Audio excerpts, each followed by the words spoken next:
cette première vidéo d'une série de plusieurs sur l'optimisation de talent ou, si vous aimez mieux, la gestion de talent. J'ai pris ces apprentissages dans mes conférences les plus appréciées que je donne continuellement aux chefs et aux gestionnaires d'entreprise tout au courant de l'année. Et le premier apprentissage, il est fort important, c'est comprendre l'humain. Comprendre l'humain, c'est important parce que c'est une généralité dans l'industrie. Comprendre l'humain comporte 3 indicateurs.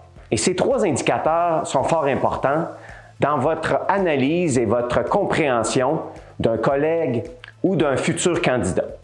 Commençons par le premier indicateur, la valise. La valise est importante parce qu'elle comporte votre éducation, vos diplômes, vos connaissances et vos compétences, ce que vous avez appris à faire, et votre expérience que vous avez acquis tout au long de votre carrière. Également, ce qui est important de comprendre, c'est que pour la valise, elle bouge dans le temps. Alors, si on a à se revoir d'ici 3 à 5 ans, il y a fort à parier que votre valise va avoir évolué. Vous allez avoir acquis de nouvelles connaissances, vous allez avoir vécu de nouvelles expériences ou vous allez être retourné sur les bancs d'école. Alors, très important de le faire. Et comment on le fait? On valide beaucoup à partir du curriculum vitae. On va valider également sur les profils LinkedIn. Donc, on va prendre ces informations là où on est capable de le prendre. Le deuxième indicateur, quand on y pense, c'est le cœur. Les valeurs, les passions. Est-ce que cette personne va bien s'intégrer dans notre entreprise? Cet indicateur, on le mesure comment?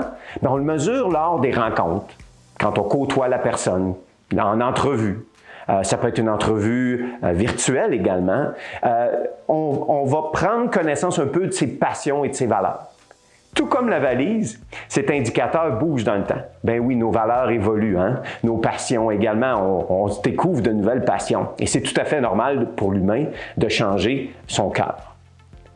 Et quand on y pense, beaucoup d'entreprises continuent aujourd'hui de prendre des décisions d'affaires basées sur ces 2 indicateurs, la valise et le cœur. Le classique des classiques, je regarde le CV, je passe la personne en entrevue, j'appelle des références, je la passe une 2e entrevue avec mon gestionnaire et je lui fais une offre d'emploi.